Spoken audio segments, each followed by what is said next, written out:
Hi, everybody, and welcome to Varsity Aces Live. I'm Dave Rivera. I'm the sports director at NorthJersey.com, and thrilled to be here and looking for some fun talk about some high school sports. I hope all of you are well out there, and I hope that you're staying safe and you're staying home. As you can see, I'm in my house here. I didn't build this studio for this show at all. I've been home for about 4 weeks now, so it's obviously a new world we're living in, and it's kind of turned things upside down a little bit.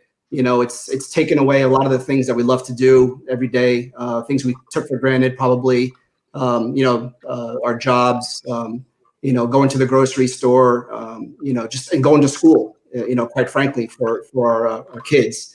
And one of the things that we love is sports. We love to play sports, love to watch sports. We love to talk about sports, and that's kind of been taken away from us, in the past few weeks.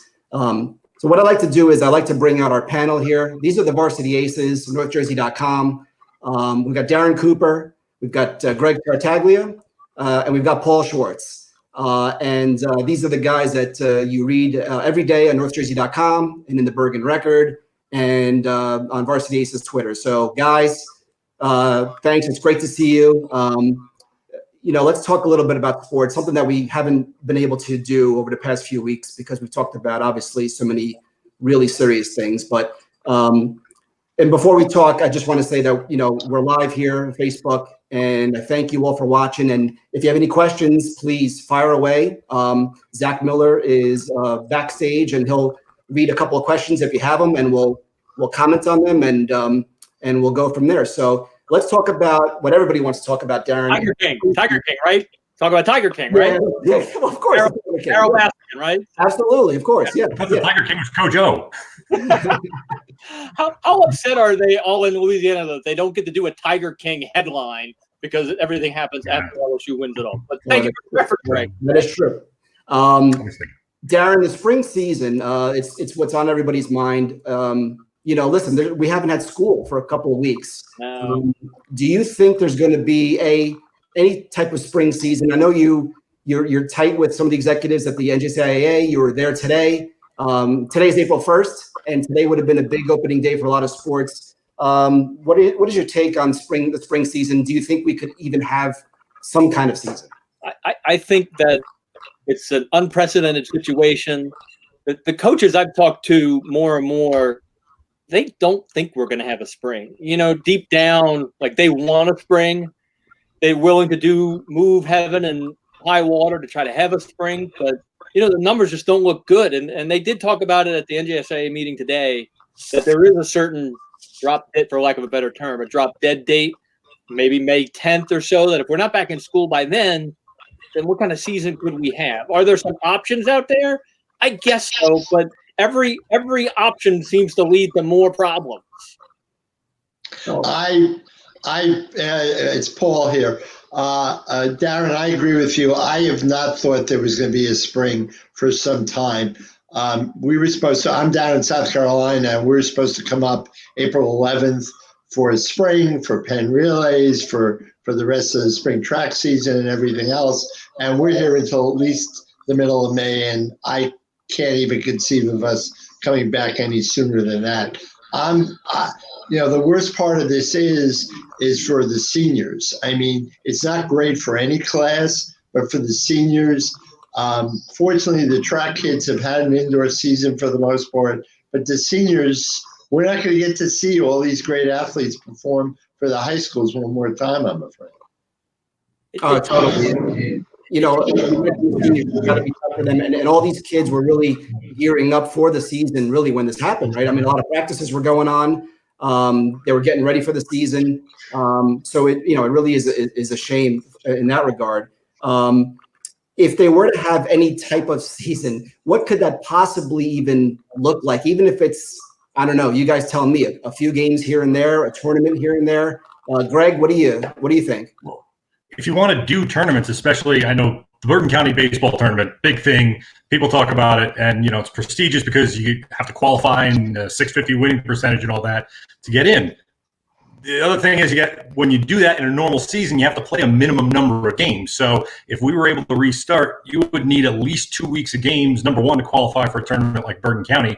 But also, how are they going to seed people for the state tournament? What is the state tournament going to look like?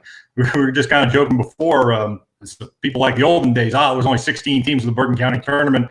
They may have to do that if it push comes to shove and they are able to get it restarted. But I mean, what about the state tournament? Do we go back to 18 brackets? Do we still play out the 16? Do we only play the sectionals like we kind of did with the interrupted basketball season?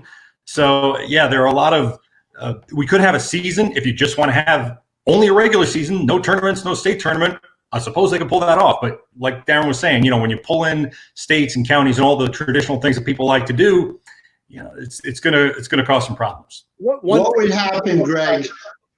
Darren, go ahead. One thing they did say today at the NJSAA was, they said during the state tournament, a hypothetical state tournament, you could still play regular season games and even county tournament games while that's going on, and that's traditionally been a taboo. Now the seeds thing Greg brings up is a good point, but I think there's ways around that. You can just go off of last year if you want to.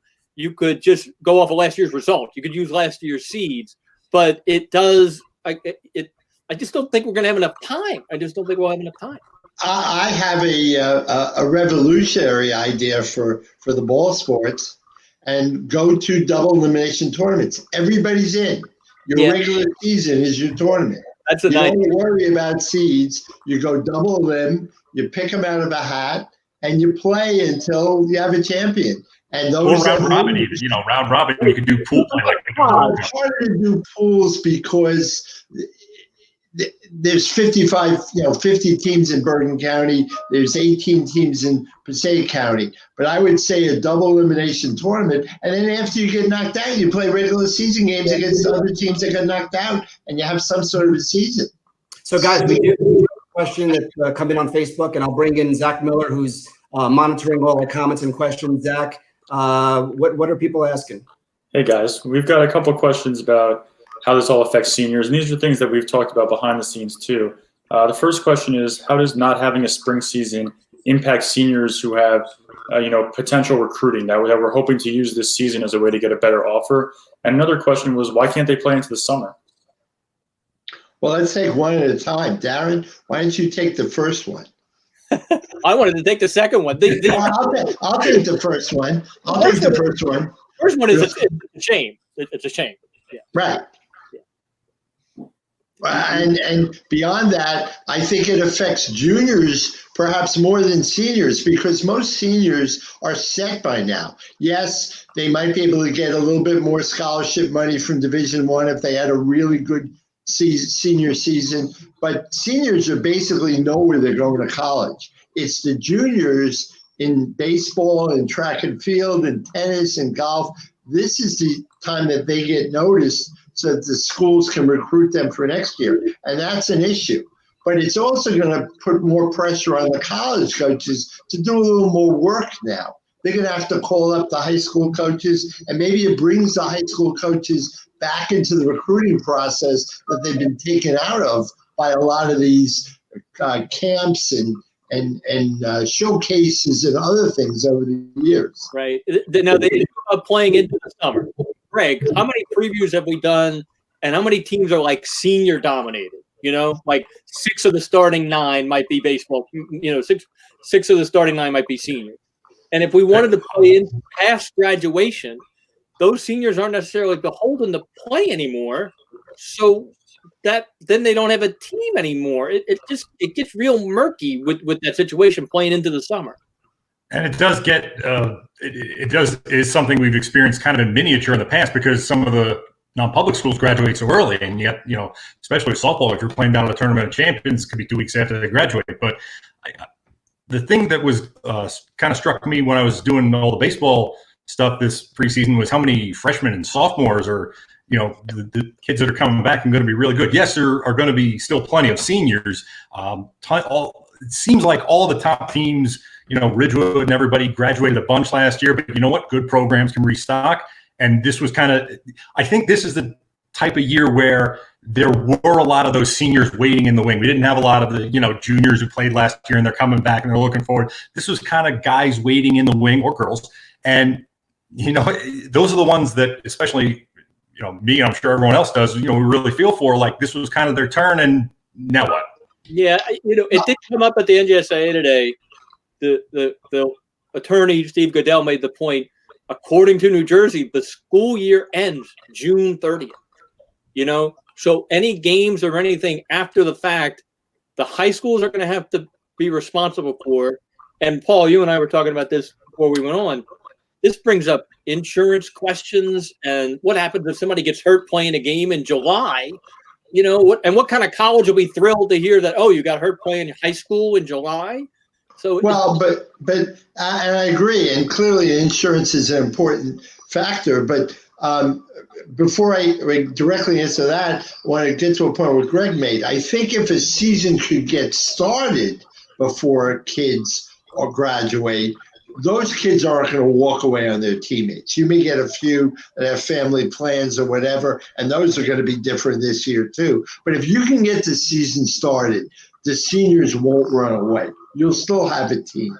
And Darren, didn't you speak about earlier on, we were talking off camera about them doing this in other states where they do play past? Sure. The one example we've been made aware of is that the state of Iowa does play baseball in the summer. They play high school baseball in the summer.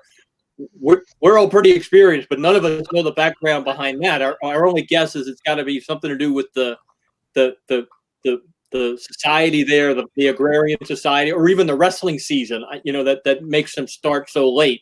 It'd be fascinating to kind of delve into, but I just can't see us playing that far into. I just can't see us playing into July. What about the fields that are promised to the towns and like the town summer camp? My God, I can't wait to get the kids out of this house for a summer camp. But they're told that no, the field's being used today by the baseball team. It doesn't work that way.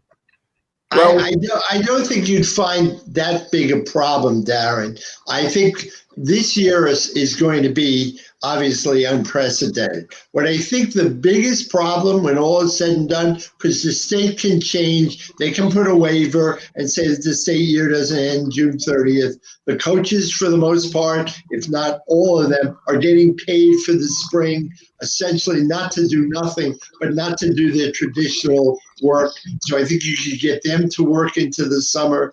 But what about the football coaches? Okay, that's the elephant in the room. They're already working. People won't let any other sport interfere with football. And let's be real, that's the biggest issue. The season's still going on. What are you talking about? We've got another question coming in. Zach, will bring in him again. Zach, what do you got? Yeah, we've got a lot of good questions. We've talked about why we can't have the spring season now. Why it'd be hard to have it in the summer. What about in the fall? I mean, Paul was just talking about football. Could we play softball, baseball in the fall? That's one of the questions we have. I asked you this question, Darren, remember?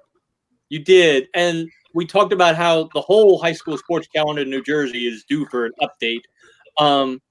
And boy, that's a fascinating thought. The problem, I think, with playing baseball and softball in the fall is the weather. The same problem we have with football and playing deep into November and even December. It gets cold. There's no indoor stadium to play in. So I don't know if we want to play high school baseball November 15th. I mean, it just doesn't seem like it. And then once it starts snowing in November, it's going to keep snowing. It's going to keep getting cold. In the spring, we at least know when we get out of April and May, the weather is going to warm up. But it's a great idea. It is an interesting idea.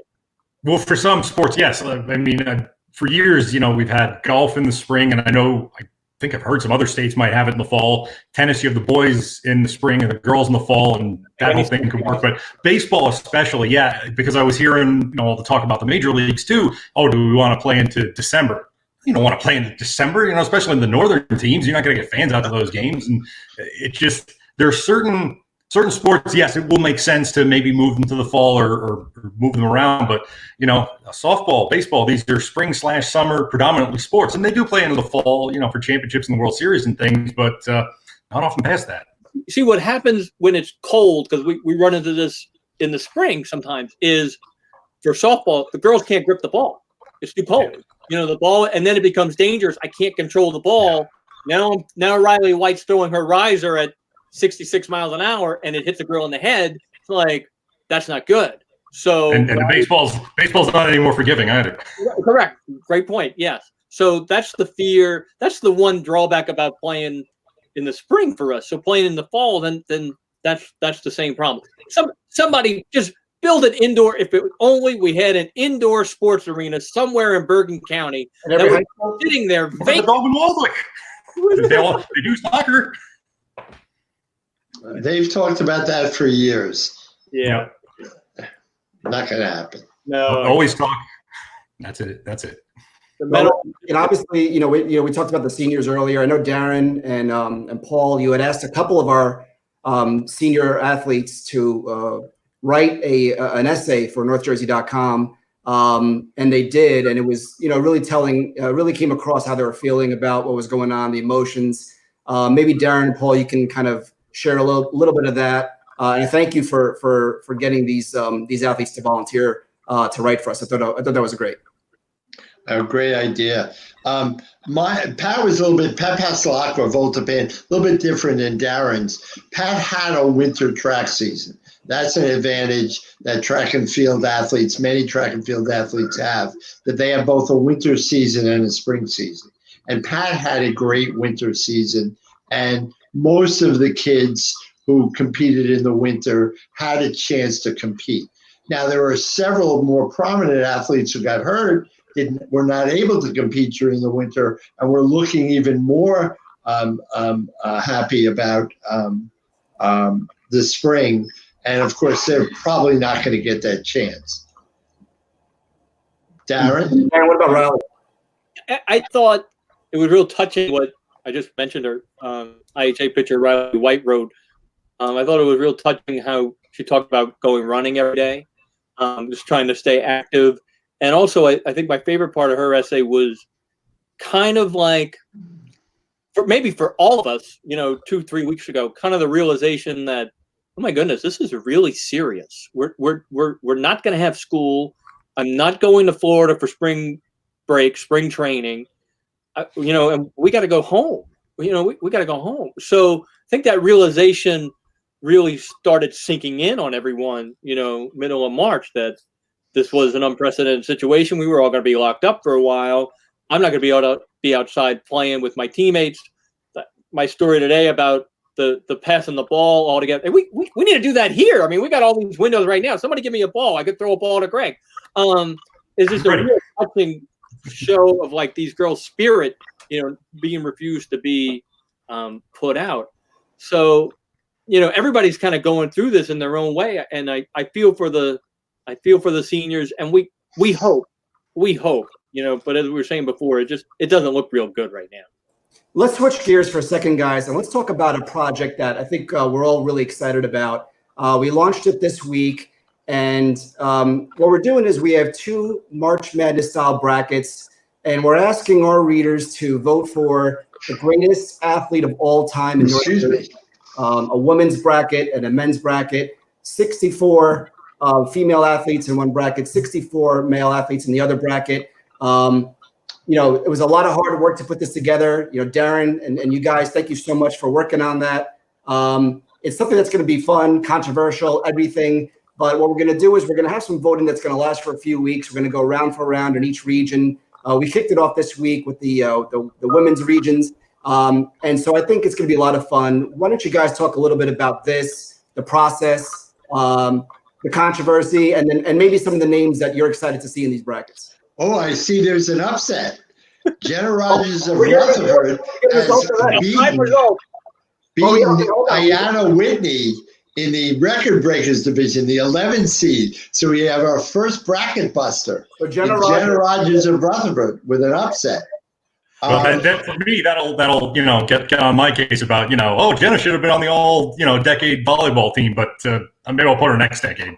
Go ahead, Darren. The whole I have been around as long as some people, but it was we started with the 100 greatest all time book, and then started going through which some people were involved with. And then we looked at all the all-decade teams, kind of cherry-picking some kids. And I eventually ended up with about 175 men and about 75 women. We haven't been playing girls' sports as long as we have boys. And then sitting back and then tried to really fine-tune and pick the 64 that advanced. And then seeding the suckers. That was a blast. I think, though, I think Greg can speak to this, too. We have such a great history. I learned things doing my research. I learned things from talking to Paul, and it's fascinating to find out about the gold medalists or the other heartbreaking thing are the people who were on the 80 Olympic team who didn't play. Right. I stumbled across some great stories, and it'll be fun to see these eras kind of go up against each other. And this is the time, when there's not much else going on. I love diving into the archives. And so, again, Darren kind of took the lead on this, but I'm up for anything. I approve of the Wayne Corbett being a number 1 seed. I strongly disapprove of Johnny Vandermeer being a 15 seed. Who else has thrown 2, consecutive no-hitters? But this is bracket time of year. Even though we're kind of spilling over in April, I still think this is bracket time. His career numbers aren't super, though. His career numbers are only kind of pedestrian. His record will never be broken. It might be tied, maybe. Nobody's going to pitch 3 in a row. What year did it happen? If Sean Farrell was here, because Midland Park, Sean would be on my side too. I wasn't there, but Dick Bennett probably was, right? Yeah. Speaking of Midland Park, he's been around a while. Good guy. But I thought it was when we worked on the 100 Greatest project about 7 or 8 years ago, it was so much fun. There's been so much history in Bergen and Passaic counties over the years in sports. It's really remarkable. I mean, you think of the Wonder Team of Passaic, that's 101 years ago. Greg, did you know who Karen Cohn was before her name? Yes, I did. 10 years working at the Ridgewood News. Karen Cohn Vanderbush. I know that well, and obviously she's in the Vanderbush family. Dave Vanderbush was the football coach, NAD at Ridgewood for a while. Right. He played football. He actually had to play football at Pompton Lakes growing up because back then Midland Park went to Pompton Lakes. There's so much history you can learn, but I won't bore everybody with it. But Karen Cohn, perfect example. This is a silver medalist in the 1960 Olympic Games of Rome as a high school junior. She was going to Ridgewood High School and never competed in high school sports. When the silver medal in the, I guess it was the restaurant. Controversial silver medal. Very controversial. She sets the world record. But the time of the sport. What? She tied. They called it the world record. Right. She set a world record. Didn't get a gold medal, but and she's still with us. She's living in upstate New York, I believe now. She's 80, and it's just a great situation. Let's see. We've got something popping up. The NJSA is not having a spring season without playoffs. They need the playoff entry revenue. All right, I'll tackle that one. Yes, they did talk a little bit about finances today, and surprisingly, yes, the spring season is actually the NJSI's biggest money maker because there's such a low overhead. Because you can have the track meet of champions out of high school. They have the baseball at Veterans at Veterans Memorial Park now. And yes, is that a factor in the NJSI hoping to have spring? Sure, because their reserves are about $500,000, and they've lost money in the fall and they lost money in the winter. Can they survive and make it through to the fall? I think they can, but would they like to get a little bump from a spring state tournament? Absolutely. Do I think, though, that there's still not a drop dead point where they say it's just not worth it? Yes, but I do think that it is a factor in the NJSA's mindset right now. Well, guys, this has been fantastic, and we obviously could talk about all these topics forever. I'm real excited about the brackets and the voting, and people can go to NorthJersey.com each and every day throughout the week. You know, we're going to have a new round, people advancing. We already got some upsets already. Jenna Rogers, congratulations, you made it to the second round, and so it's going to be a lot of fun. So we're going to do this once a week. We're looking to do these on Wednesdays at 7. We'll keep you all informed as to if that's going to be the case. But that's what we want to do. We want to talk sports. As you can see, even if the games aren't being played, there's still a lot to talk about. And so I thank you guys, Darren Cooper, Greg Tartaglia, Paul Schwartz, Zach Miller, working the questions. You know, we thank everybody who made this show possible. Sean Oates, Mike Pedagano, Elise Toribio, Brian Marin, thank you so much for doing what you do. This was a lot of fun, and I ask you all out there to, you know, subscribe to NorthJersey.com. You get all the best local news, sports, features, you know, entertainment, anything you want under the sun on this great website, and the Bergen Record as well. We're going to be back actually tomorrow night. I'll be back. These guys, you know, they're going to take the night off. But I'm going to be back tomorrow night, and we're going to do a pro sports version of this show. We're going to talk Yankees and Mets with Pete Caldera and Justin Toscano, our 2 beat writers. So I'm really looking forward to that.